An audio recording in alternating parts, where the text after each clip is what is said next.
Hello et bienvenue dans une nouvelle vidéo. Alors changement de décor, on n'est pas dans un bivouac parce que si tu as vu la précédente vidéo, tu sais qu'on ne voyage pas avec Ascarena. Donc voilà, fini les campings, fini les bivouacs sauvages, on est dans un hôtel et on se trouve à Porto Novo. Porto Novo, c'est la capitale du Bénin. Alors moi je pensais que c'était Cotonou, mais non. C'est une petite ville, beaucoup plus petite que Cotonou, toute mignonne, et il y a une superbe architecture afro-brésilienne qu'on va te présenter dans cette ville. Ça a l'air incroyable. On a rendez-vous avec un guide qui va nous faire tout un itinéraire dans la ville. Allez, c'est parti, on t'emmène avec nous. Hello, nous c'est Agathe et Mathieu, un couple d'architectes passionnés d'exploration et de construction en tout genre. Nous sommes partis à la découverte des paysages et des architectures méconnues du continent africain, à bord de notre vieux Defender nommé Ascarena. Paré au démarrage? Allez, on t'emmène avec nous.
Alors ici nous sommes à Porto Novo, capitale du Bénin, une ville historique à trois noms qui lui ont été donnés à des moments différents de son histoire. Le premier nom qui lui a été donné c'est Adjache, ça lui a été donné par les premiers occupants de Porto Novo qui sont venus de Nigeria, c'était des Yoruba. Et c'est à cette place précisément qu'ils sont descendus et ils l'ont appelé Adjache. Le deuxième nom qui est Rogbonu lui a été donné par Té Agbanlin. Té Agbanlin est venu d'Adjatado dans le Togo, l'ancien Togo, et il est descendu vers le sud, vers Porto Novo. À un moment donné, il avait vu qu'il y avait de la fumée qui sortait d'ici. Alors il a dit, ça veut dire qu'il y a des gens là-bas, je vais aller voir ce qu'il y a. Et il est donc venu, il a traversé la lagune et il est venu ici rencontrer les Yoruba qui étaient déjà là et il lui a demandé un peu d'espace pour vivre à côté d'eux. Ils lui ont autorisé et lui, il a appelé la ville Rogbonu, qui signifie le grand portail. Et ensuite, le troisième nom, Porto Novo, que nous appelons, lui a été donné par un Portugais qui était un négrier, qui a vu dans la ville, avec la lagune et les bateaux qui circulent, un port. Il a dit, ah, ça c'est un nouveau port, Porto Nueve, que j'ai trouvé. Et donc, au fil des années, Porto Nueve est devenu Porto Novo. Les trois noms sont utilisés par tout le monde jusqu'à aujourd'hui. Aucun nom n'a été délaissé au profit de l'autre. Et dans les documents, vous avez les trois noms qui sont toujours utilisés. Bienvenue chez nous. Une particularité de la culture vaudou et de la culture ici au Bénin, c'est que quand une femme accouche de jumeaux ou de triplés, elle est respectée. C'est pas quelqu'un de commun. On sait que c'est une femme assez extraordinaire. Et ce qui est intéressant dans la religion vaudou, c'est que si tu accouches 3 fois de triplés ou 3 fois de jumeaux, eh bien, tu deviens une déesse. Voilà. Et donc derrière moi, il y a le monument en hommage à une déesse qui a accouché 3 fois de triplés. Et il s'avère que cette déesse, c'était la femme d'un des premiers arrivants d'un Yoruba ici à Porto Novo. Et donc ce monument, il a été érigé en son honneur. Toutes les petites statuettes que tu vois autour, ça représente chaque enfant. Et alors c'est très drôle pour l'architecture, c'est que ce monument en son hommage, là, qui est derrière moi, il a un petit peu une forme de termitière et c'est pas pour rien, c'est parce qu'à chaque fois qu'elle a été accouchée de ses enfants, elle a accouché derrière une termitière. Et donc ce bâtiment est en hommage de cette petite anecdote. Donc voilà, aujourd'hui c'est juste un bâtiment en hommage, un bâtiment vaudou. À l'intérieur il y a certaines pièces, donc tu vois il y a des portes et donc c'est utilisé pour certaines cérémonies vaudou. Tout autour il y a la tête de ces 9 enfants et tout en haut il y a sa tête à elle. Et donc voilà, elle est devenue la première divinité de Porto Novo.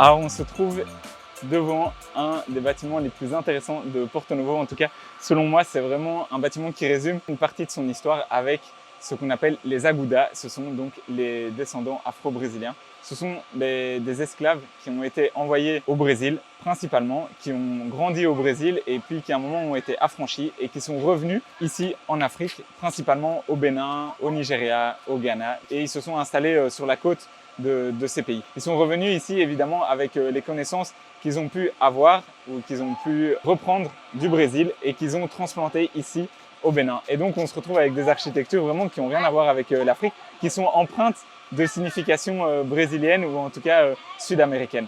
Et ce qu'on voit derrière moi, on pourrait croire que c'est une église, mais non, c'est une mosquée. C'est en fait le roi de l'époque qui était installé ici, qui a demandé à ses descendants afro-brésiliens de construire une mosquée. Ces afro-brésiliens n'avaient jamais vu de mosquée. Pour eux, tout ce qu'ils connaissaient comme bâtiment pour vénérer Dieu, c'était une église. Et donc, ils ont transposé, ils ont repris l'architecture des églises qu'ils connaissaient, donc les architectures principalement de Salvador de Bahia, et ils l'ont reconstruite ici, à Porto Novo. À un certain moment, les musulmans se sont rendus compte que cette mosquée n'était pas réellement une mosquée, mais ressemblait plutôt à une église. Ils se sont fâchés, ils ont dit non mais vous nous avez roulé là. Et donc, les autorités, ils leur ont cédé un terrain qui est juste à côté pour construire une mosquée et pour ne pas détruire cette mosquée-église, on va dire. À l'intérieur, il y a les femmes qui prient, mais c'est aussi une école coranique. Donc voilà, c'est toujours utilisé comme un bâtiment musulman. Et donc, c'est vraiment le plus grand bâtiment d'architecture afro-brésilienne qu'il y a ici à Porto Novo. Elle est vraiment magnifique, même si tu vois qu'elle est un petit peu défraîchie, ça donne un cachet vraiment magnifique à la ville. Elle est colorée, tu vois qu'à l'époque, il devait y avoir des couleurs de partout. Et surtout, ce qui est hyper intéressant, c'est que malgré l'état qu'on a l'impression qu'il y a en début de délabrement, eh ben, elle est toujours utilisée par les musulmans. Donc nous, on ne pourra pas rentrer dedans. Évidemment, comme c'est un bâtiment pour les musulmans, on n'est pas musulman, on le respecte. On la regardera que de l'extérieur, mais déjà de l'extérieur, c'est trop beau, cette mosquée. Elle a bien été construite avec les techniques que les Afro-Brésiliens utilisaient, donc c'est-à-dire ces petites briquettes de terre cuite. On les voit par endroits lorsque le parement commence à s'enlever et c'est très difficile à entretenir. Donc de temps en temps, il y a des petits patchs en ciment qui sont mis ça et là. Malgré tout, le bâtiment vit toujours et on voit aussi qu'il y a plein de décorations. C'est ça aussi qui marque vraiment cette architecture afro-brésilienne, en plus des volets, de la couleur, du socle, mais surtout au niveau de sa construction, de son style, c'est vraiment la définition de l'architecture afro-brésilienne, une architecture qui vient du Brésil et qui a été implantée ici au Bénin. À Porto Novo, on retrouve de l'architecture afro-brésilienne un petit peu partout. La plupart sont des maisons et beaucoup d'entre elles sont malheureusement en ruine. Même si la ville les classe en tant que patrimoine, très peu sont rénovés. Cependant, comme la mosquée, quelques bâtiments publics de ce style occupent toujours leur fonction d'origine. Alors ici, nous sommes dans le quartier Oganla de Porto Novo. C'est l'un des quartiers où on rencontre beaucoup de maisons afro-brésiliennes. Et ici, nous sommes devant la poste du Bénin, qui est une architecture afro-brésilienne, mais appartenant aux colons. C'est les colons qui ont donc demandé que les afro-brésiliens le fassent. On les reconnaît par rapport aux moulus qu'il y a sur les poteaux, demi-cercle sur les portes et les fenêtres. Tout autour, au niveau du sommet, vous voyez que c'est fait avec il y a des moulus, des sortes de petits escaliers. Ce sont des designs que les Afro-Brésiliens font sur leur maison. Donc ce que vient d'expliquer le guide, c'est vraiment hyper intéressant, c'est-à-dire que les Afro-Brésiliens étaient tellement forts et arrivaient tellement à construire d'incroyables maisons. Il faut se rendre compte que ce sont des villas énormes pour l'époque, c'est vraiment immense, enfin même encore pour maintenant, c'est vraiment impressionnant ce qu'ils arrivaient à construire, que même les colons se sont rendus compte que voilà, ils arrivaient à construire des trucs très impressionnants et donc ils leur faisaient des commandes comme ici la poste qui est derrière moi. C'est encore actuellement la poste, tu peux le reconnaître avec ses magnifiques couleurs jaune et bleu partout dans le Bénin. Elles ont ces couleurs, ce code couleur là. Et donc il y a plein de petits éléments qu'on peut reconnaître qui font penser à l'architecture afro-brésilienne, comme il expliquait les moulures, les arcs de cercle. Le bâtiment a subi quelques petites modifications et donc n'est plus dans son état original. Tu peux par exemple voir que là, juste derrière moi à l'étage, ce sont des magnifiques vitres miroirs, mais quand tu regardes de l'autre côté, il y a encore les volets originaux avec les jalousies et les petites persiennes que tu peux incliner ou fermer. Alors à Porto Novo, on retrouve aussi énormément d'architecture coloniale, comme les deux bâtiments qu'on voit derrière moi. Le Bénin s'appelait la colonie du Dahomey et c'était la colonie française de 1894 jusqu'en 1960 où elle a eu son indépendance. Donc si jamais tu entends parler du Dahomey, c'est bien le Bénin d'aujourd'hui. C'était le nom de la colonie française qu'ils avaient repris de l'ancien nom du Bénin quand ils sont arrivés parce que le Bénin avant s'appelait le royaume du Dahomey. Et donc il faut attendre les années 70 pour que le nom du Dahomey disparaisse et que le Bénin devienne officiellement la République du Bénin. Alors on va rentrer dans le bâtiment derrière lequel Agathe faisait la présentation pour te montrer un peu son architecture parce que c'est vraiment très intéressant. Actuellement, c'est l'école du patrimoine africain. Donc il y a des classes, des bureaux de professeurs, mais ça n'a pas toujours été le cas. Avant, c'était bien un bâtiment colonial. À la fin de la colonie, le gouvernement béninois l'ont récupéré et ils l'ont transformé. Donc pendant un certain temps, comme tu le vois derrière moi, le bâtiment a été à l'abandon parce que c'est difficile d'entretenir, mais ils ont décidé en 1996 de le rénover. Donc c'est passé de ça à ça. Ils ont vraiment gardé les caractéristiques de cette architecture coloniale. Là, si tu vois, on est dans un couloir avec une fenêtre là. Et en fait, ce couloir, il existe sur toute la périphérie du bâtiment. Donc il y a une sorte de double mur. Tu vois, là, c'est le mur extérieur. Et ça, on va dire que c'est le mur intérieur. Parce que, évidemment, à l'époque, il n'y avait pas de climatisation, il n'y avait pas de ventilateur. Donc il fallait créer absolument de la ventilation naturelle. Donc le but, c'était de créer des courants d'air. Donc tu le vois, il y a des fenêtres de partout, un maximum de fenêtres et un maximum de protection au soleil avec ces petites persiennes. Il y a beaucoup de personnes qui ont participé à la rénovation de ce bâtiment. Il y a notamment des partenaires techniques et des partenaires financiers. Et dans les partenaires techniques, il y a l'université dans laquelle on a fait nos études. Donc voilà, on n'était pas au courant. Ici, là, l'Université libre de Bruxelles, faculté d'architecture de la Cambre, Belgique. Nice. Derrière moi, donc, ce bâtiment, c'est une copie donc, du bâtiment qu'on a vu dans lequel on est rentré, qui est un vieux bâtiment de l'architecture coloniale.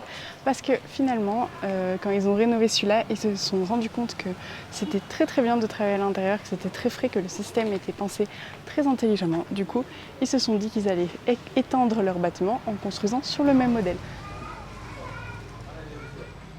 Alors, à Porto Novo, il n'y a pas que l'architecture coloniale et afro-brésilienne qui est intéressante, mais il y a aussi énormément de places vaudou. Donc il faut dire que le vaudou est très populaire ici à Porto Novo et c'est une croyance qui est encore très actuelle à Porto Novo et surtout dans tout le sud du Bénin. Le vaudou, c'est la croyance d'une énergie, donc une énergie que tu peux trouver un petit peu partout. Il y a deux sortes de vaudou. Il y a le vaudou en lien avec la nature, donc ça va être l'eau, le feu, l'air, la terre, la foudre. Et ensuite, tu as le vaudou qui est lié aux personnes physiques. Donc ça, c'est des personnes qui, à un moment, se sont incarnées en vaudou. Et en fait, c'est ces personnes qu'on appelle des dieux. C'est les anciens vaudous qui sont morts et qui ont donné une place à la communauté. Donc ce qui est très intéressant, c'est plus ou moins chaque communauté qui a sa place vaudou et tu ne vas pas dans la place vaudou d'une autre communauté, tu restes dans la place vaudou de ta communauté. Et donc on est quand même à Porto Novo qui est la capitale du Bénin, donc c'est une très grande ville et cette culture vaudou est très présente et donc quand tu te balades dans la ville, un petit peu partout il y a des places vaudou. C'est vraiment très beau à venir voir, donc ça nous intéresse aussi beaucoup au niveau de l'architecture et au niveau de l'art parce que énormément d'artistes ont été appelés pour rénover ces places vaudou et les artistes ils ont fait des petites œuvres sur chacun des petits temples. Les places vaudou c'est une multitude de petits temples et une multitude de petites croyances et en fonction de tes soucis, de tes croyances, tu vas plutôt te recueillir à un temple ou à un autre. Donc là tu peux voir une place vaudou avec le temple principal derrière. Et ici, là, c'est 4 mini-temples vaudous. Et donc c'est là qu'il y a le temple de Trisomique, le temple du serpent, le temple de la femme, le temple de l'homme. Donc voilà, c'est un petit peu ces petites croyances. On ne comprend pas tout, mais c'est très intéressant au niveau de l'architecture de voir comment c'est placé. Ça devient vraiment une place publique et en plus tout ça, ça a été rénové par l'association Wadada qui rénove toutes les places vaudou de la ville. Donc c'est énormément de travail et c'est vraiment très beau, toutes ces décorations, toutes ces œuvres, comment l'artiste est mis en avant dans cette culture vaudou. Porto Novo aura été une magnifique découverte, tant sur le plan architectural avec ses constructions afro-brésiliennes que sur le plan culturel avec ses traditions vaudou encore bien présentes. C'est une petite ville, malgré qu'elle soit officiellement la capitale du Bénin, où il fait bon de se promener dans les rues calmes et colorées. On a séjourné au centre culturel Wadada qui offre quelques chambres et propose des visites guidées de la ville. On te les recommande grandement car ils ont participé à la rénovation de toutes les places vaudou de la ville.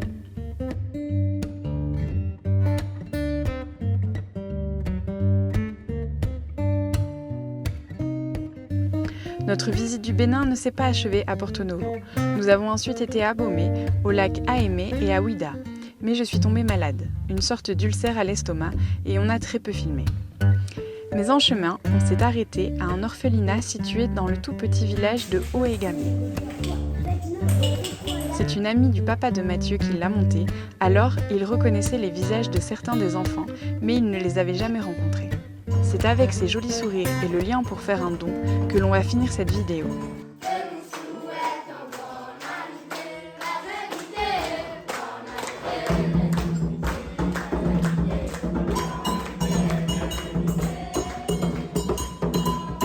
C'était notre dernière vidéo sur le Bénin et sur l'Afrique de l'Ouest, car après plus d'1 an sur les routes en Afrique, il est temps pour nous de commencer une nouvelle année de voyage et de découverte dans une nouvelle région du continent. On a encore beaucoup de pays, de culture et d'architecture à te présenter. Alors rendez-vous la semaine prochaine en Afrique australe pour une nouvelle édition d'Odyssée d'architecture. Abonne-toi pour ne rien louper!